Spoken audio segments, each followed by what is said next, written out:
Hai Aries, apa kabar? Semoga kalian baik-baik aja. Oke Aries, ini adalah general reading untuk kalian Aries, Sun, Moon, Rising, atau Venus ya. Karena general reading, jadi tidak harus sesuai dengan situasi semua orang di luar sana. Jangan dipaksakan kalau tidak memahami apa yang disampaikan. Artinya tidak resonate, energinya bukan energi kalian, gitu aja ya.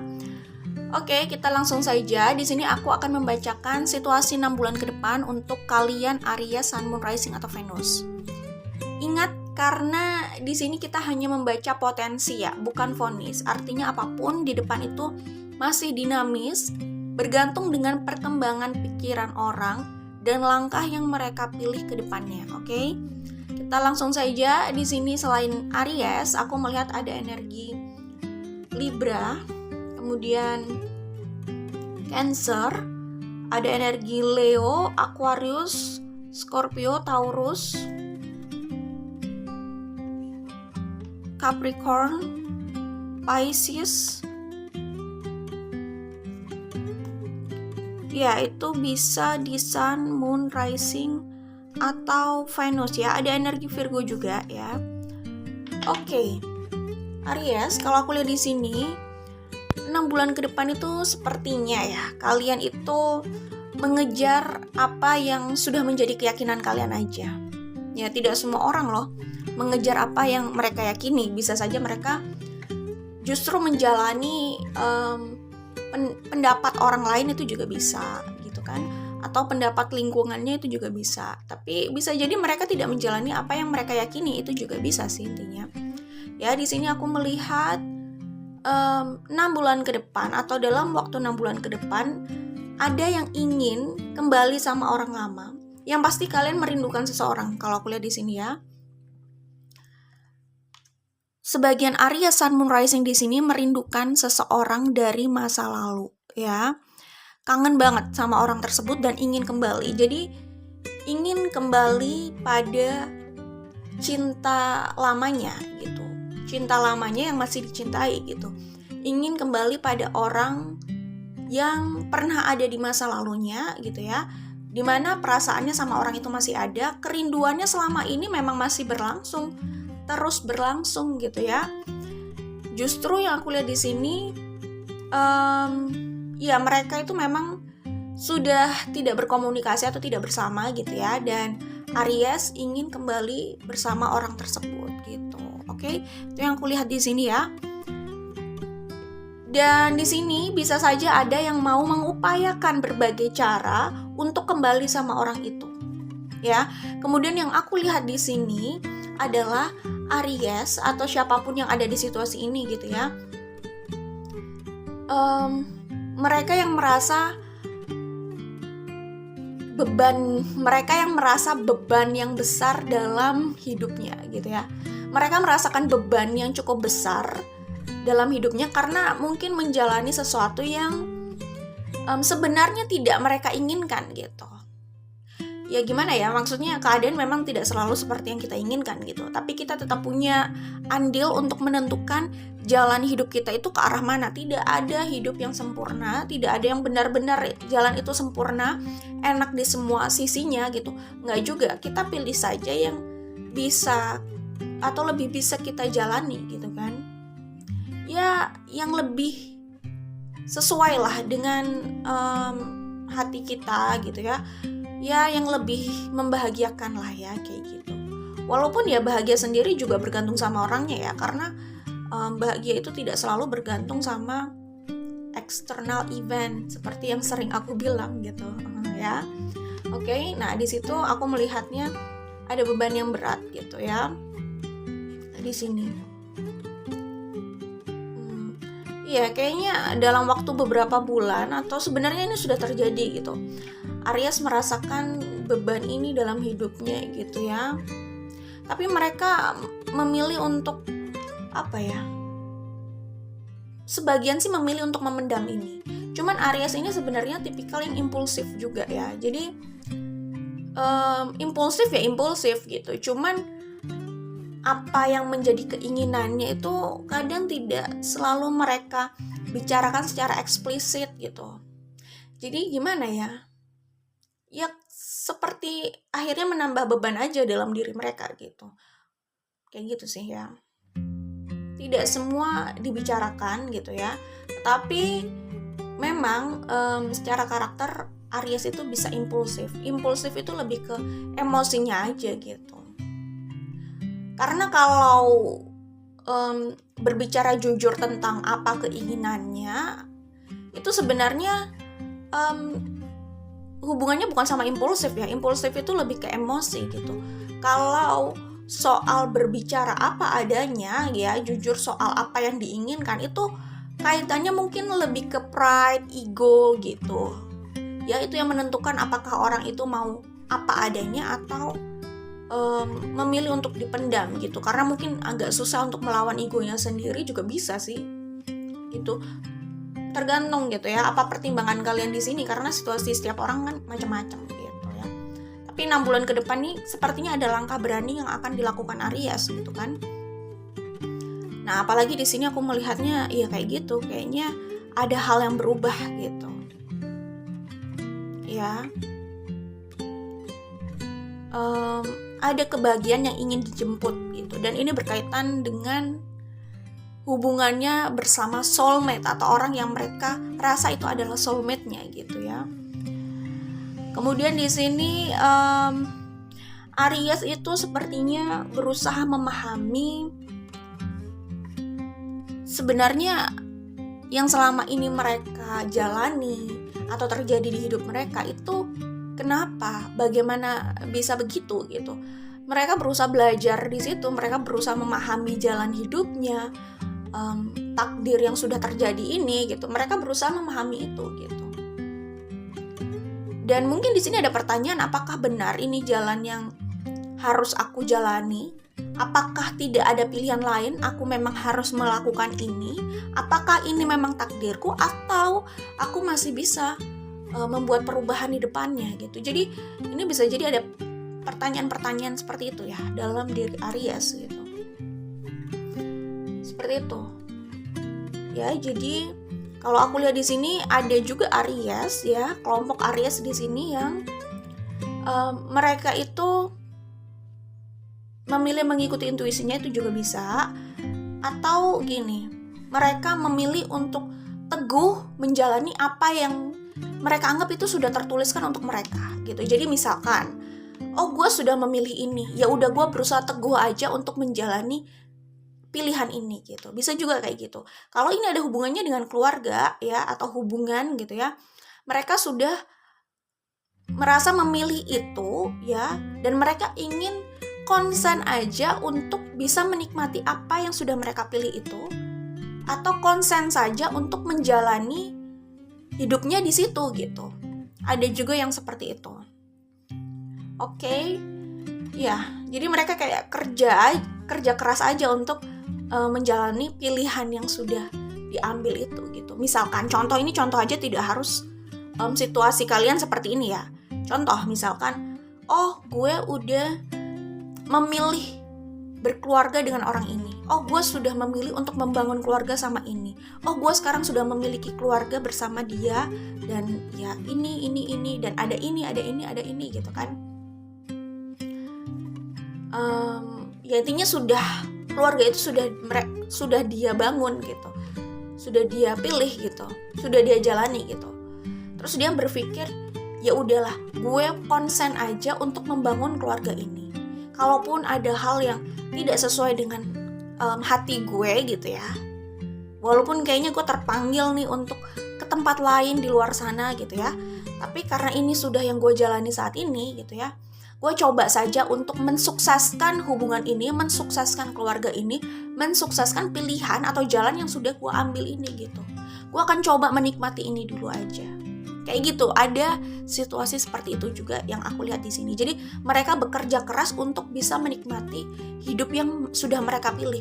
Kenapa kok aku bilang kerja keras? Karena sepertinya hatinya itu tidak sepenuhnya di situ, sehingga mereka perlu effort lebih besar untuk benar-benar bisa menikmati jalan itu dan membuat itu berhasil gitu. Dan ditambah lagi yang mau aku sampaikan adalah gini, oke nanti deh ya, nanti tiba-tiba hilang gitu.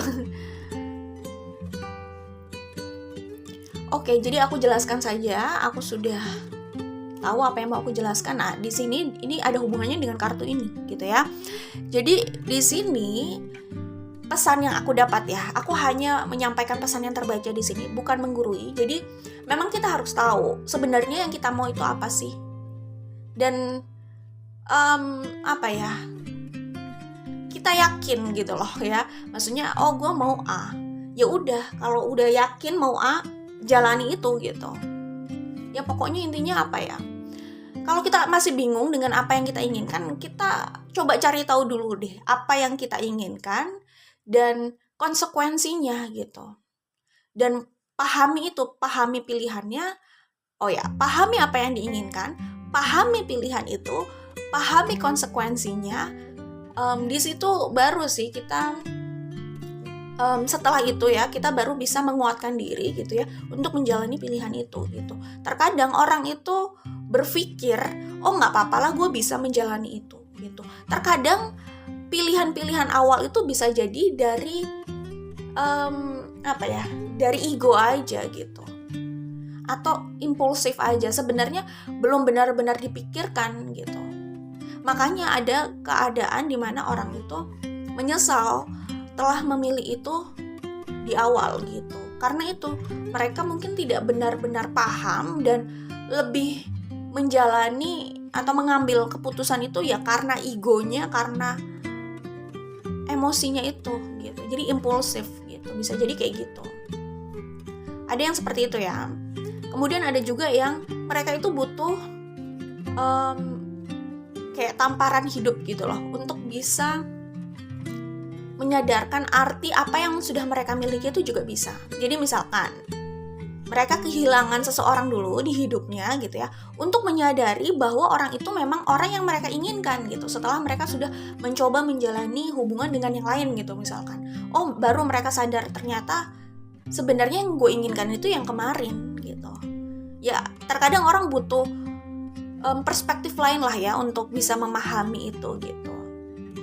Seperti itu. Ada juga yang impulsif seperti yang aku bilang kayak oh ya udahlah gue yang itu aja, tapi itu pilihannya, tapi pilihan itu hanya berdasarkan yaitu egonya saat itu, emosinya saat itu, cenderung impulsif dalam membuat keputusan gitu. Ternyata dia sadari dia nggak bisa ya menjalani itu terus-terusan, sulit gitu loh. Kalaupun dia mau mencoba itu usahanya tuh besar, dan di situ dia merasa kayak berat, unhappy, alias nggak bahagia gitu. Kayak gitu sih. Nah itu sih makanya perlu hati-hati ya, karena ini kan bukan sekedar emosi atau berdasarkan ini bukan emosi sesaat atau membuat keputusan itu impulsif aja kayak beli es krim atau beli baju apa, beli yang warna apa. Mungkin kalau impulsif yang seperti itu ya oke lah, kadang-kadang itu aja mungkin bisa bikin orang menyesal gitu ya. Apalagi untuk keputusan jangka panjang itu hati-hati banget, jangan sampai jangan sampai membuat keputusan berdasarkan ego atau emosi sesaat gitu. Jangan sampai impulsif dalam membuat keputusan, apalagi keputusannya jangka panjang, untuk jangka panjang. Misalkan menjalani hubungan ya, menjalani hubungan yang memang diarahkan untuk jangka panjang, yaitu komitmen gitu. Terus diambil secara impulsif aja keputusan itu. Nah itu yang bahaya gitu loh. Kadang orang merasa oh gampang lah, pilih aja ini dulu, nanti dilihat keadaan. Ternyata seiring berjalannya waktu tidak semudah itu ya. Jadi kayak semesta itu ingin memberi pelajaran ke mereka bahwa jangan seenaknya kayak gitu. Sekarang akhirnya kamu terikat di sini dan kamu merasa sulit sendiri kan. Jadi ya jangan bermain-main gitu dalam hal itu gitu. Ya bisa jadi sih orang mengalami situasi itu. Semua tergantung ya, ini hanya contoh aja gitu ya. Tergantung sama orangnya, tidak harus situasi kalian seperti itu contoh saja. Nah kemudian 6 bulan ke depan yang aku lihat seperti itu ya, kerinduan dan upaya gitu ya, untuk menjalani pilihannya. Kemudian di sini aku juga melihat mungkin karena mereka sudah mungkin sudah lelah ya menjalani sesuatu yang ternyata tidak benar-benar sesuai dengan hatinya. Akhirnya kayaknya nih di sini yang aku lihat mereka berusaha untuk ya mengupayakan itu, ya memilih apa yang menjadi pilihan hatinya itu. Walaupun mungkin ada resiko yang harus mereka ambil atau mereka hadapi kayak gitu. Seperti itu sih. Jadi ya tergantung ya situasi kalian yang mana. Pokoknya ini kan general reading, jadi aku membaca beberapa situasi soal berusaha mensukseskan apa yang sudah mereka jalani atau mereka pilih di awal, dan usaha untuk kembali pada pilihan hatinya. Yang pasti kuat di sini adalah energi orang yang ingin kembali sama orang dari masa lalunya. Ya, mereka ingin kembali pada orang yang pernah ada di masa lalunya. Itu energi yang kuat terlihat di sini. Oke, jadi ya gitu deh. Oke. Kemudian, apalagi di sini ada Six of Pentacles, Six of Cups, gitu kan? Nah, apalagi di sini ada kartu ini loh. Ya, ada kartu ini, Experiments, dan ada kartu The Chariot. Ini kayak mempertegas aja gitu, bahwa bisa jadi ada langkah-langkah beresiko yang akan dilakukan gitu untuk mengikuti kata hatinya dan desire-nya, passion-nya, gairahnya di situ, oke? Dan kayaknya 6 bulan ke depan ada momen, ada kesempatan itu, momen itu tiba gitu. Dan desire itu seperti makin besar gitu loh, ingin diekspresikan gitu. Dan akhirnya jadilah potensi seseorang itu atau mereka membuat langkah besar itulah, kira-kira. Ada komunikasi yang bisa terjadi 6 bulan ke depan dengan orang tersebut ya. Oke, itu yang aku lihat di sini ya untuk situasi 6 bulan ke depan. Kemudian soal keuangan nih di sini kalau aku lihat sebenarnya secara keuangan cukup oke kok ya. Untuk Aries, Sun, Moon, Rising atau Venus, di sini ada Four of Pentacles. Oke gitu. Secara keuangan itu mengalir aja sih ya. Cuman di sini gini, kalau secara keuangan itu diam-diam ya mengalir aja gitu. Dan di sini aku melihat kayak Aries itu ingin fokus sama itu pekerjaan dan materinya gitu, untuk menyembunyikan bukan menyembunyikan ya, mungkin untuk mengubur kali ya menyembunyikan ya, tapi untuk berusaha mendistraksikan pikirannya dari kesedihannya tentang love life-nya ini, situasi hubungannya dengan seseorang yang mereka sayangi atau cintai ya, apapun itu sih ya, karena cinta itu kan juga universal gitu ya. Tapi yang pasti mereka lagi nggak baik-baik saja gitu, secara komunikasi dan hubungan gitu ya. Secara keuangan oke, 6 bulan ke depan aku pikir, atau dalam 6 bulan ke depan gitu ya. Tapi di sini Aries itu punya ambisi gitu. Ambisi untuk meraih lebih dari apa yang sudah mereka dapatkan gitu. Yang didapatkan sih relatif aman, tapi kayak mereka itu tergoda untuk mendapatkan yang lebih lagi. Ya, ambisinya terhadap finansial di sini kayaknya gede deh ya. Dan mereka akan mengupayakan itu dengan berbagai cara juga. Berbagai cara di sini bisa saja mereka punya project, ya beberapa project gitu ya, atau beberapa usaha bisnis atau partnership gitu ya, atau selingan-selingan yang profitable juga gitu. Jadi hari gini gitu ya, orang bisa kerja dari rumah gitu ya, mengandalkan internet gitu ya, dan segala macam segala macam usaha hari gini gitu kan, segala macam minat yang ada saat ini gitu ya, tren yang berkembang saat ini gitu. Jadi bisa saja nih Aries ini menjalankan beberapa usaha selain pekerjaan utamanya gitu. Sepertinya mereka ini punya beberapa minat gitu, yang dimana itu menghasilkan uang juga gitu, dan mereka lagi passionate banget nih untuk menjalani itu gitu ya. Jadi itu soal keuangan untuk Aries, Sun, Moon, Rising atau Venus. Good luck buat kalian Aries, semoga semoga lebih lebih tenang lagi gitu ya, karena ini kayaknya energinya agak gak jelas gitu loh, emosinya gak jelas, bisa down, bisa naik, bisa fluktuatif gitu ya, naik turun gitu kan. Terus ya itu seperti yang aku bilang gitu, lebih tenang aja. Kemudian di situ mungkin kalian bisa melihat jalan yang jernih sih. Maksudnya di situ kan kalau tenang kan lebih jernih ya melihatnya. Jadi kalian bisa tahu jalan yang oke untuk kedepannya gitu loh ya. Jadi good luck buat Aries gitu kan. Ya itu aja. Bye Aries.